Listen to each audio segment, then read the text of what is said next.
Hello and welcome back to FT Business School. Why is it that when a business launches a new product, the impetus for the device or service is often generated by developments inside the company, with very little regard to what customers want? Someone who's come up with some answers to this is Marion Debruyne, who was recently appointed Dean of Vlerick Business School in Belgium. Professor Debruyne, knowing what your customer wants can sometimes be the beginning of the end for companies, can't it? So why is it that so few companies actually pay attention to what their customers want?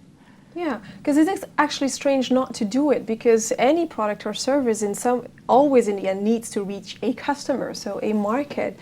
I think the difficulty harps back to the idea that customers do not know what they want. You know, typically one then goes back to the Henry Ford statement, if I would have asked my customers what they wanted, they would have said a faster horse. So it is, and definitely when we talk about innovative products and services, it is not easy to understand what really customer needs are. Right. In your book, one of the things you point out is that very few companies link innovation with marketing. Can you give me an example of one company that has done that and has done it well?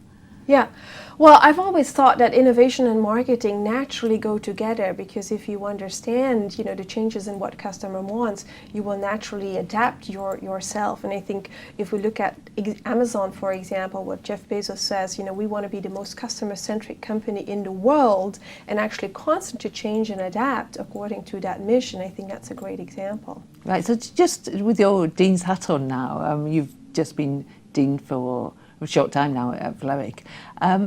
How do you use these sort of ideas to make a better business school? Yeah, well, actually I think indeed we better practice what we preach, and really apply, our own expertise and learning to our own organization and to our own business. And I think business schools today indeed also need to ask themselves the question, what really is our role, and what is it that our customers need and want? And I think we've very much going from a more supply-driven market, where it was enough to just hire excellent faculty and give them, the freedom to do productive and good work, and for them then to transfer that knowledge to students. We're going to a much more demand-driven model, where the student and the participant is much more at the center of the learning experience. So what's driving this? Is it high cost? Is it technology? Is it students wanting more flexibility in the type of programs they're offered? Well, Della, I think all of that is driving it.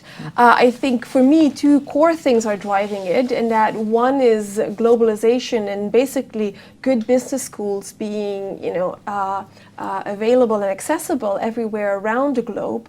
And secondly, it has to do as well with, new business models and technological evolutions, where the access to information and knowledge has become so easy and so at our fingertips, literally at our devices, that, it does change how we transfer knowledge. Right. I mean, when you talk about these things, they sound quite simple and very appealing, but isn't the difficulty actually getting people to change? I mean, how do you do that?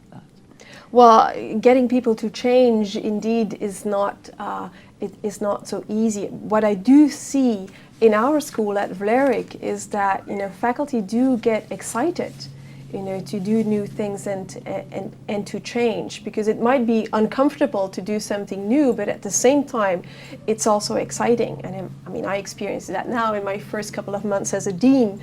It is just also very exciting to be able to do new things and to do them together with our students. Professor Debruyne, thank you very much indeed. For more video interviews with business school deans, go to ft.com/business education.